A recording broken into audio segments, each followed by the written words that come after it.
Lektion 1. Sportens skiftende karakter. Hej Anna, kan jeg få dine tanker om noget relateret til sport? Jeg er lidt modstridende om et bestemt emne. Absolut. Don, hvad tænker du på, når det kommer til sportsverdenen? Godt. Du ved, hvordan hele begrebet amatørisme plejede at være et kerneprincip i konkurrencesport, ikke? Ja, det er jeg bekendt med. Det blev set som en måde at opretholde renheden og integriteten af atletisk konkurrence. Præcis. Men det ser ud til, at filosofien virkelig har ændret sig over tid. Synes du ikke? Du har retorisk grænsen mellem amatør og professionel er blevet mere og mere sløret, især på de højeste niveauer af sport.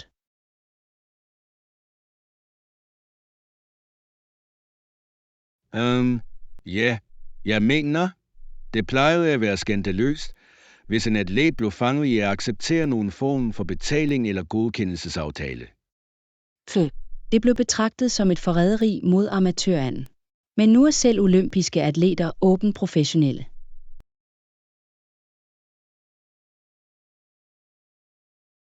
Præcis. Og det får mig til at spekulere på, om dette skift har været i modstrid med den underliggende sportsfilosofi. Det er et interessant punkt. Tror du, at kommercialiseringen af sport har eroderet nogle af de renheder og idealer, der plejede at definere det? På en måde, ja. Jeg mener, hele begrebet amatørisme handlede om at opretholde lige vilkår, ikke? Rigtigt. Det var beregnet til at sikre, at atletisk succes udelukkende var baseret på dygtighed og dedikation, ikke økonomiske ressourcer. Præcis. Men nu har du disse mega velhavende atleter og hold, der i det væsentlige kan købe sig til sejr. Jeg kan se, hvad du går i gang med. Stigningen af professionalisme har introduceret meget mere ulighed i ligningen.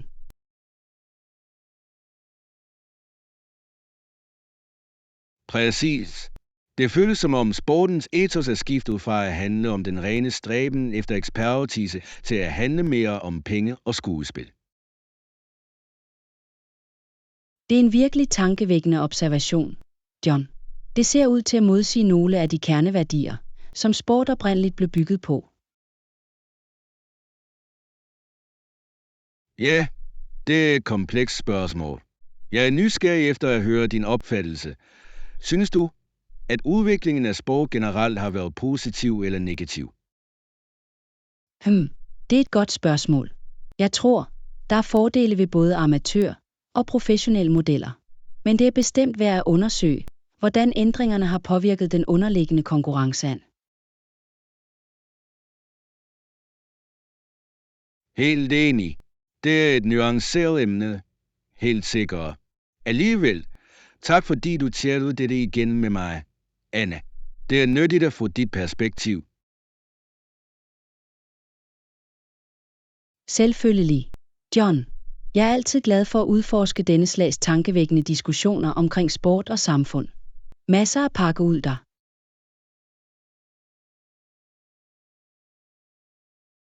Absolut. Okay, jeg burde komme afsted, men det var fantastisk. Vi ses senere. Lektion 2. At møde udfordringer med tillid.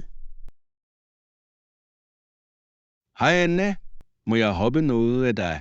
Jeg føler mig lidt stresset over en kommende udfordring. Jo da, John. Hvad sker der? Jeg er glad for at låne et øre og se, om jeg kan give noget råd.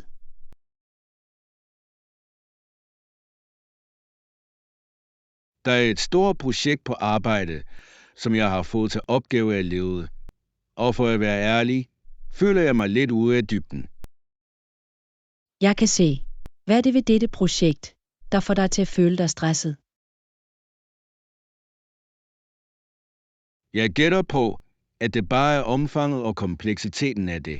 Det skubber virkelig grænserne for min erfaring og ekspertise. Jeg forstår.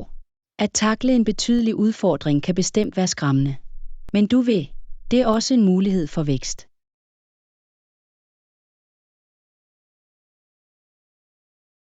Det er en god pointe. Jeg formoder, at jeg kunne se på det på den måde. Det er bare svært ikke at fokusere på alle de måder, jeg måske fejler på. Ved du? Jeg hører dig. Det er let at blive fanget i værst tænkelige scenarier. Men prøv at omformulere det som en chance for at bevise, hvad du er i stand til.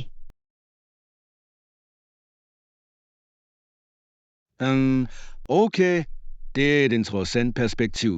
Hvordan foreslår du, at jeg nærmer mig dette på en mere positiv måde?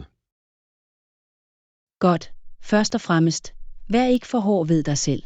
Anerkend, at det er en stor opgave, men anerkend også dine styrker og kvalifikationer.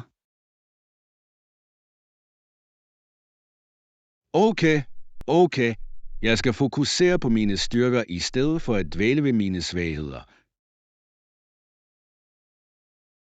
Præcis. Opdel projektet i mindre, mere håndterbare trin. Handler det stykke for stykke i stedet for at blive overvældet af helheden.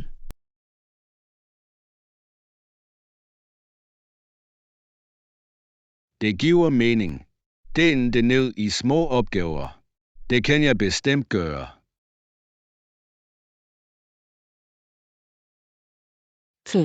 Og vær ikke bange for at bede om hjælp eller vejledning fra dit team eller mentorer. Læn dig på dit supportsystem.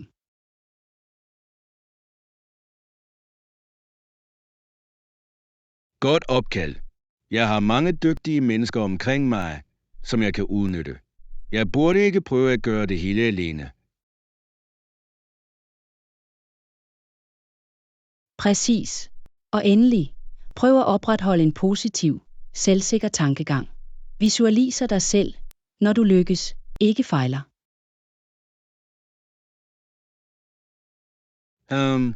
Det er en interessant teknik. Visualisering er det positive resultat snarere end det negative.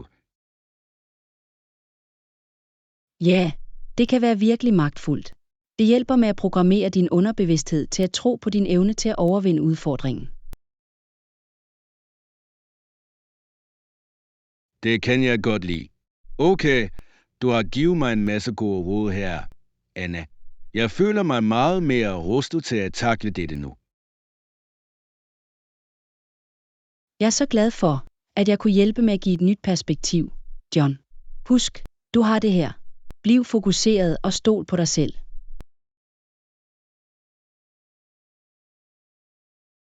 Vil gøre det. Tak så meget for at tage dig tid til at tale dette igen med mig. Jeg sætter stor pris på det.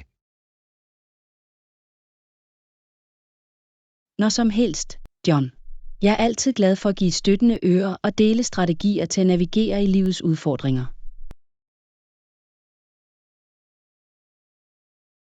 Fantastisk.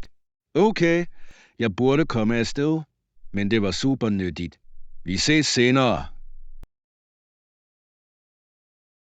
Lektion 3. Fitnessrutinedebatten. Hej Anne. Kan jeg få dit input til noget relateret til fitness? Jeg er nysgerrig efter at høre dine tanker. Absolut. Don, hvad tænker du på, når det kommer til fitness? Jeg har prøvet at finde den perfekte træningsrutine. Du ved, jeg er splittet mellem at fokusere mere på cardio eller styrketræning. Jeg kan se. Det er et interessant dilemma. Hvad har du gjort indtil videre i dit fitnessregime?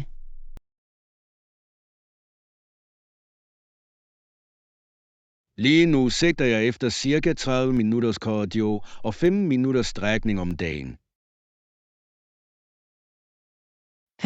Det er en god balance. Men hvad med styrketræning? Føler du, at du forsømmer det aspekt?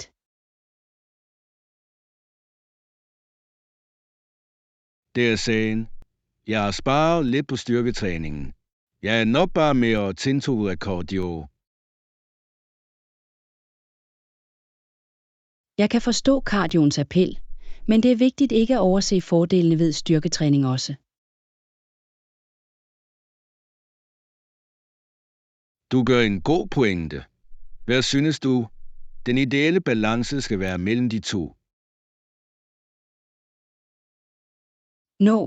Det afhænger virkelig af dine specifikke fitnesssmag. Men generelt vil jeg anbefale at sigte mod et forhold på 2, 1 eller 3, en mellem styrketræning og cardio.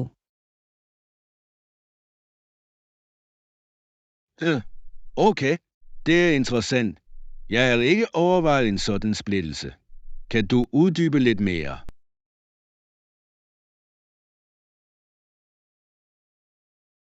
Sikker på. Grunden til, at jeg foreslår at fokusere lidt mere på styrketræning, er, at det hjælper med at opbygge og vedligeholde muskelmasse, hvilket er så vigtigt for den generelle sundhed og fitness. Jeg kan se. Så styrketræning ville supplere cardio med hensyn til at få en velafrundet træning. Præcis. Cardio er fantastisk til hjertekarsundhed og kalorieforbrænding, men styrketræning hjælper med at støtte det ved at øge din muskeltonus og stofskifte.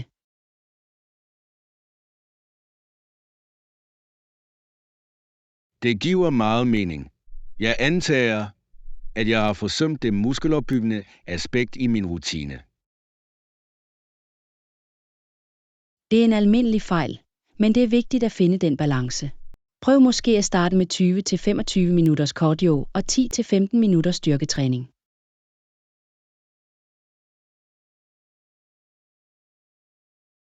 Okay, jeg kan bestemt arbejde på at justere min rutine sådan. Tak for det nyttige råd, Anne.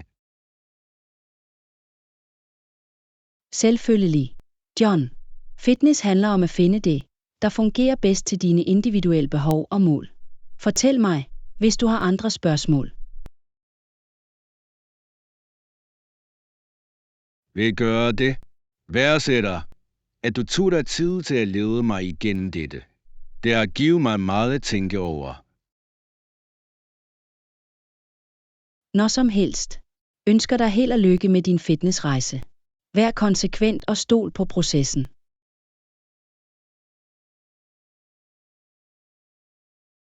Tak, det skal jeg. Vi ses senere, Anna. Lektion 4. Navigering af transportmuligheder.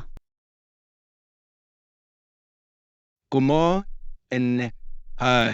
Jeg ville spørge dig om noget relateret til transport, hvis du ikke har noget imod det. Hatter. Slet ikke. Jeg er glad for at snakke om transport. Hvad tænker du på?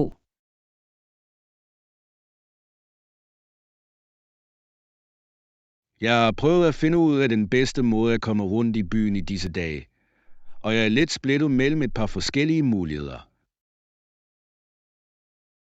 Okay, jeg kan se. Hvad betragter du som potentielle transportformer? Jeg prøver hovedsageligt at beslutte mellem at tage bussen, cykle eller bruge en rideshare-tjeneste som Uber eller Lyft. Jeg kan se. Disse er alle gyldige muligheder, hver med deres egne fordele og ulemper. Hvilke faktorer vejer du i din beslutning? Jeg antager, at de vigtigste ting, jeg prøver at afbalancere, er bekvemmelighed, omkostninger og miljøpåvirkning. Det er en god tilgang. Det er alle virkelig vigtige overvejelser, når du vælger, hvordan du kommer rundt. Præcis. Jeg mener, bussen er nok det mest miljøvenlige mulighed, men det kan være mindre praktisk, ved du. Bestemt. Busruter og tidsplaner stemmer ikke altid perfekt overens med vores behov. Hvad med cykling?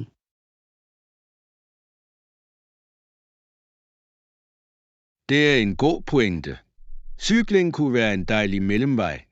Godt for miljøet og giver mig en vis fleksibilitet. Rigtigt.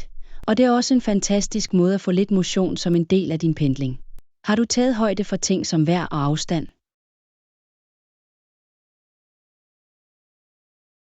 Det er et godt spørgsmål. Vejret er bestemt en overvejelse, og afstanden til min destination kan variere en hel del. Okay, så det her rideshare mulighederne som Uber eller Lyft kan være nyttige, især til længere ture eller dårligt vejr. Ja, det er et godt opkald. Det er sandsynligvis de mest bekvemme, men bestemt dyrere end bussen eller cykling. Præcis. Det handler om at afveje kompromiserne og finde ud af, hvad der passer bedst til dine specifikke behov og budget. Absolut. Du har givet mig meget at tænke på. Jeg sætter stor pris på, at du tog dig tid til at gå igennem dette sammen med mig. Glad for at hjælpe, John. Transport kan være en vanskelig ting at navigere i, men jeg er sikker på, at du finder den rigtige løsning til dig. Tak. Jeg vil helt sikkert huske dit råd, når jeg træffer min beslutning. Okay, jeg burde komme afsted, men det var fantastisk. Lyder godt. Fortæl mig, hvis du har andre transportspørgsmål, der kommer op. Pas på dig. Vil gøre det. Tak igen, Anne. Vi ses senere. Lektion 5. Netværksstrategier. Hej Anne. Kan jeg vælge din hjerne om netværk? Jeg er lige kommet tilbage fra en stor branchebegivenhed. Absolut. Don, jeg er glad for at diskutere netværk. Hvordan gik arrangementet for dig? Jeg har det ret godt med det. Jeg lavede nogle gode forbindelser, som jeg håber vil føre til nogle nye forretningsmuligheder. Det er vidunderligt at høre. Netværk kan være et værdifuldt værktøj. Havde du en specifik strategi, der går ind i begivenheden? Jeg prøver at være lidt mere bevidst denne gang. Jeg sørger for at introducere mig selv for folk, stille spørgsmål og virkelig prøve at skabe meningsfulde forbindelser. Fremragende. Det er præcis den rigtige tilgang. Netværk handler om kvalitet frem for kvantitet, når det kommer til de forbindelser, du opretter. Bestemt. Jeg forsøgte ikke bare at samle så mange visitkort som muligt. Jeg er fokuseret på at have ægte samtaler.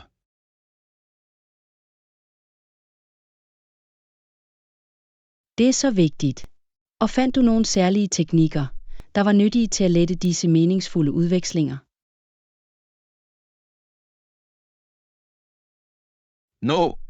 Jeg gjorde et punkt om virkelig at lytte til, hvad folk sagde. Stille opfølgende spørgsmål og prøve at finde fælles grundlag. Det er en god strategi. Aktivt at lytte og finde måder at forholde sig på et personligt niveau kan gå langt.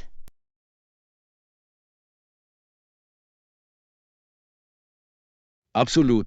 Jeg forsøgte også at positionere mig selv som mere en ressource snarere end bare nogen, der ønsker at sælge. Du ved. Det er en indsigtsfuld tilgang. Positionere dig selv som en samarbejdspartner snarere end en ren transaktionsaktør.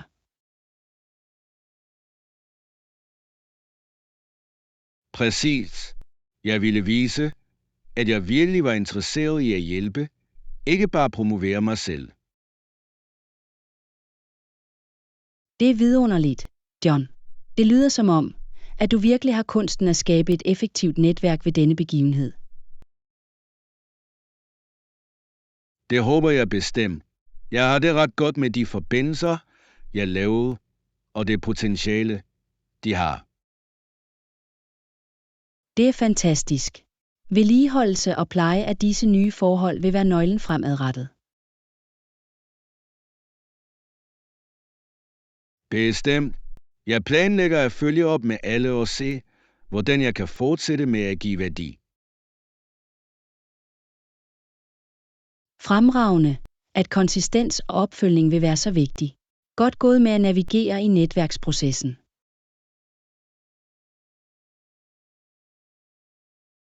Tak, Anne. Jeg sætter stor pris på, at du tager dig tid til at chatte om dette. Det er nyttigt at få din indsigt. Selvfølgelig. John, netværk er sådan en afgørende færdighed, og det er dejligt at se dig nærme dig det så eftertænksomt. Fortsæt det gode arbejde. Vil gøre det? Okay, jeg burde komme afsted, men det var virkelig værdifuldt. Vi ses senere. Lektion 6. Bollys lokkelse. Hej Anne, jeg har altid ønsket at besøge Bali. Hvad ved du om attraktionerne der? Bali er sådan en fantastisk og kulturelt rig destination. Der er så meget at se og gøre. Virkelig? Hvad er nogle af de største attraktioner, der skiller sig ud for dig? Godt. De smukke hinduistiske templer er et stort trækplaster, ligesom de berømte Tanalot og Uluwatu-templer. Ej, jeg har set billeder af dem, og de ser helt betagende ud. Bestemt. Og de naturlige landskaber er bare utrolige. De frodige, terrasserede rismarker, fantastiske strande og majestætiske vulkaner. Wow, det lyder som min slagstav. Jeg ønsker at være nedsænket i smukke naturlige miljøer.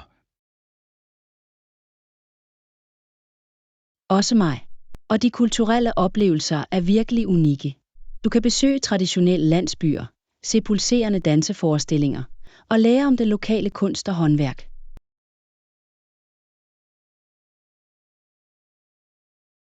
Det er fantastisk. Jeg ville elske at få en dybere forståelse af den balinesiske kultur og livsstil. Og maden er ude af denne verden. Så frisk, smagfuld og unik for regionen.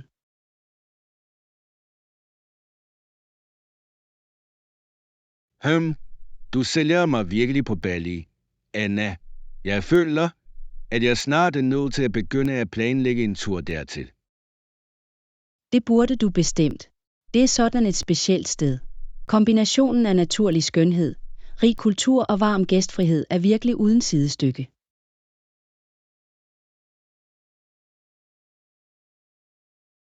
Okay, du har overbevist mig. Bali er på min bucket list for rejser. Tak for det fantastiske overblik. Det glæder mig, John. Jeg er sikker på, at du vil have en fantastisk tid, hvis du får chancen for at besøge. Fortæl mig, hvis du har brug for andre Bali-tips. Vil gøre det. Værdsætter det. Vi ses senere. Lektion 7. Booking af det perfekte hotelværelse. Hej Anne. Jeg prøver at booke et hotel til en kommende tur og kunne bruge dit input. Hvad synes du er nogle vigtige ting at overveje? Reservation af et hotel kan bestemt være en vigtig del af rejseplanlægningen. Hvilken slags tur er dette til? Forretning eller fornøjelse? Det er faktisk lidt af begge dele. En arbejdskonference, men jeg håber at forlænge mit ophold og også lave lidt sightseeing. Okay, det giver mening. I så fald vil jeg foreslå, at du leder efter et hotel, der kan imødekomme både dine professionelle og personlige behov. Godt punkt. Eventuelle specifikke anbefalinger om, hvad man skal fokusere på. Til at begynde med vil jeg se på værelsesmulighederne.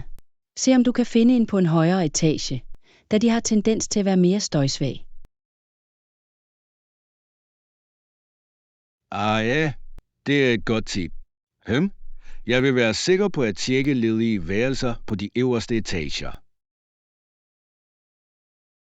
Og hvis det er muligt, prøv at få et værelse med en flot udsigt, selvom det koster lidt mere. Det kan virkelig forbedre din samlede oplevelse.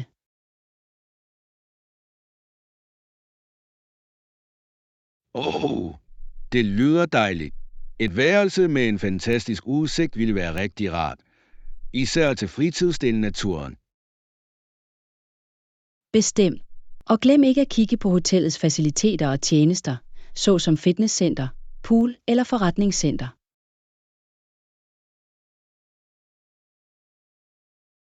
Godt opkald. Den slags faciliteter på stedet kan være super nyttige, især hvis jeg vil snige mig ind i en træning under min nedetid. Præcis. Og hvis du skal udføre noget arbejde på hotellet, skal du sørge for, at værelset har en behagelig arbejdsplads. Okay, det er en virkelig vigtig overvejelse. Jeg bliver nødt til at sikre mig, at jeg har et solidt sted for at få noget arbejde gjort. Og selvfølgelig placeringen af hotellet i forhold til konferencelokalet og eventuelle sightseeingsteder, du ønsker at ramme.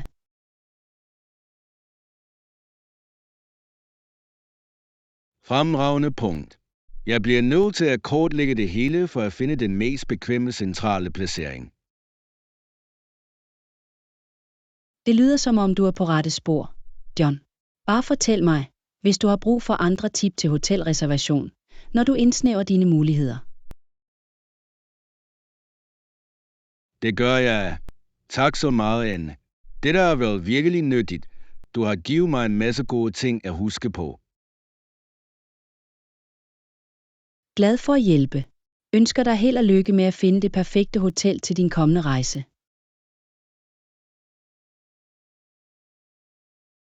Værdsætter det. Okay, jeg burde komme afsted, men jeg vil sørge for at foretage de endelige valg af dig. Lektion 8. Overvind laster. Hej Anna, jeg har ønsket at tale med dig om noget vigtigt. At overvinde nogle personlige laster. Jeg kan se. Det er et følsomt, men vigtigt emne, John. Jeg er glad for at have en åben diskussion om det med dig.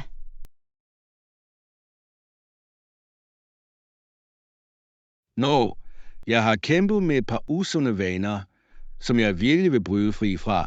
Vil du? Jeg forstår. Det kan være en vanskelig rejse, men jeg roser dig for at tage det første skridt og ønsker at foretage en ændring.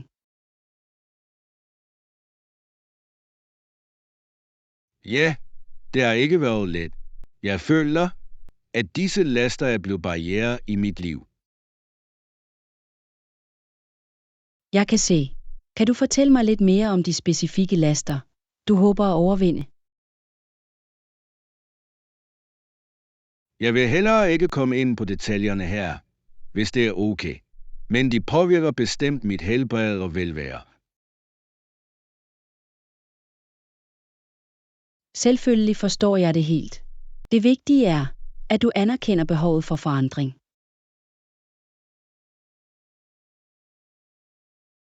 Præcis.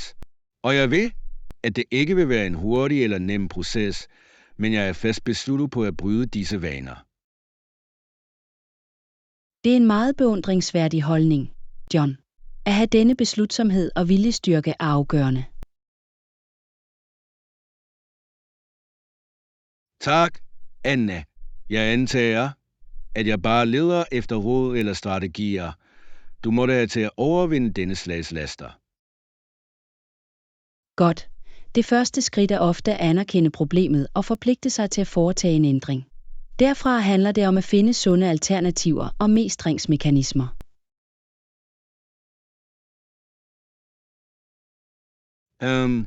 Det giver meget mening. Udskiftning af de usunde vaner med mere positive. Præcis. Og det er vigtigt at være tålmodig og venlig med dig selv gennem hele processen. Det er ikke let at overvinde laster.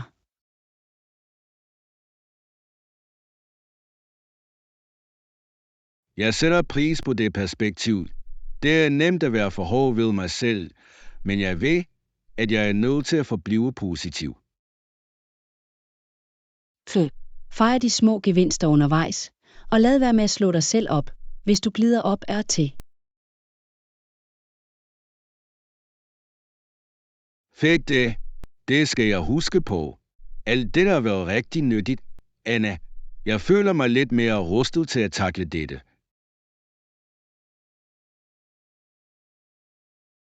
Jeg er så glad for, at jeg kunne give nogle nyttige vejledninger, John. Husk, du har det her. Jeg er her, hvis du har brug for yderligere støtte. Tak. Det betyder meget. Okay, jeg burde komme afsted, men jeg sætter stor pris på, at du tager dig tid til at snakke om dette. Selvfølgelig, når som helst. Ønsker dig alt det bedste på din rejse for at overvinde disse laster. Du har det her.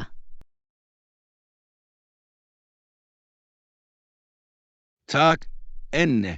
Jeg vil være sikker på at holde dig opdateret om mine fremskridt. Vi ses senere. Lektion 9. Komfortabel med offentlige taler. Hej Anne, jeg ville spørge dig om noget. Jeg har bemærket, at du har holdt mange taler på det seneste. Du har ret. Jeg har holdt en del offentlige taler for nylig.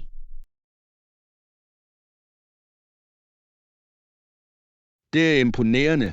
Jeg ved, at mange mennesker synes, at offentlige taler er virkelig skræmmende. Du har fuldstændig retorisk. Det plejede også at være en stor kilde til angst for mig.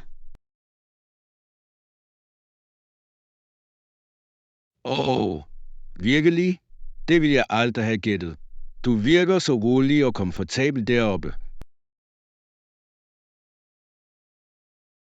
Det er noget, jeg virkelig har arbejdet på gennem årene. Det kommer ikke naturligt for mig.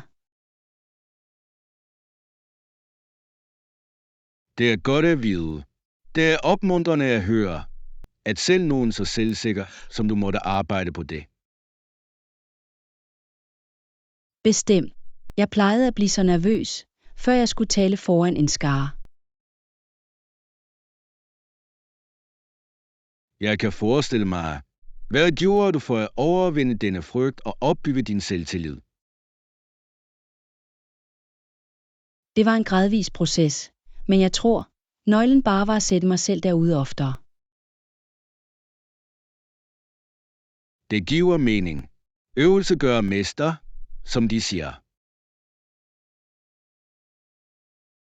Præcis. Jo mere jeg gjorde det, jo mere behagelig blev jeg. Nu nyder jeg faktisk at tale offentligt.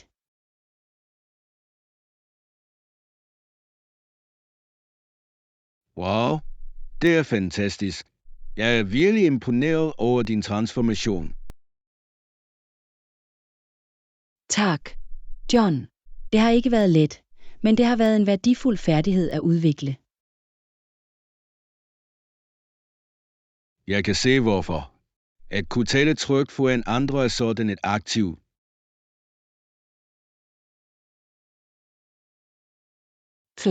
Det har åbnet så mange muligheder for mig.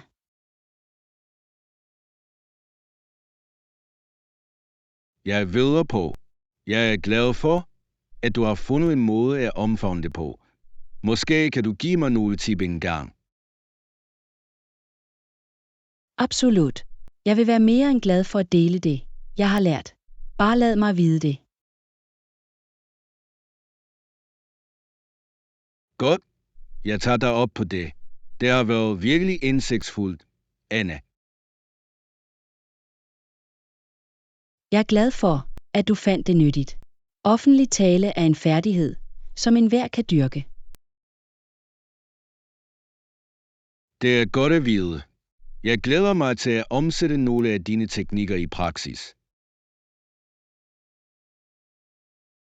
Vidunderligt. Jeg er sikker på, du klarer dig godt, John. Bare husk at slappe af og have det sjovt med det. Det skal jeg huske på. Tak igen for opmuntring og råd. Lektion 10. Udsmykningsbeslutninger. Hej Anna. Jeg ville have din mening om noget relateret til min boligindretning. Fremragende. Jeg vil være glad for at komme med mine tanker. Hvilken slags dekorationsdilemma står du overfor? Nå, jeg prøver at finde ud af den bedste måde at arrangere møblerne i min stue. Jeg kan se. Det kan bestemt være en vanskelig beslutning. Hvad overvejer du?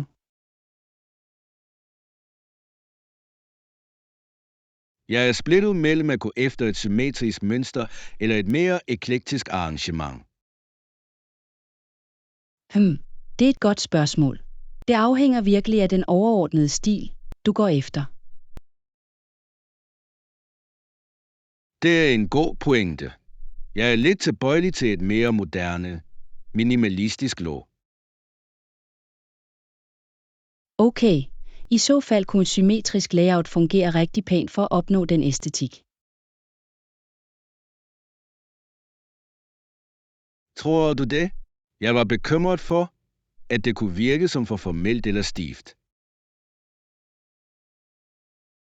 Ikke nødvendigvis. Med de rigtige stykker kan du få et symmetrisk design til at føles meget slankt og moderne.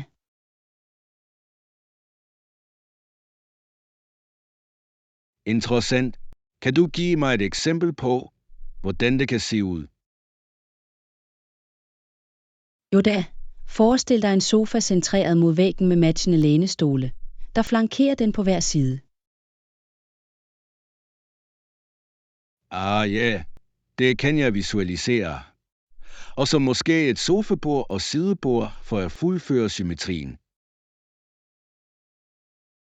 Præcis. Og du kan tilføje nogle skulpturelle eller geometriske accenter for virkelig at forbedre den moderne stemning. Jeg kan godt lide den idé. Det lyder som om det ville skabe et virkelig ren, sammenhængende look. Bestemt. Men selvfølgelig har den eklektiske tilgang også sin egen charme.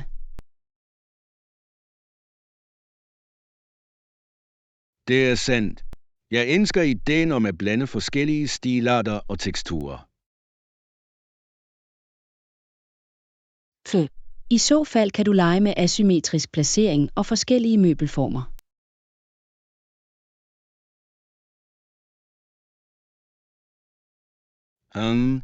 Det er et interessant alternativ. Jeg bliver nødt til at veje fordele og ulemper ved hver tilgang.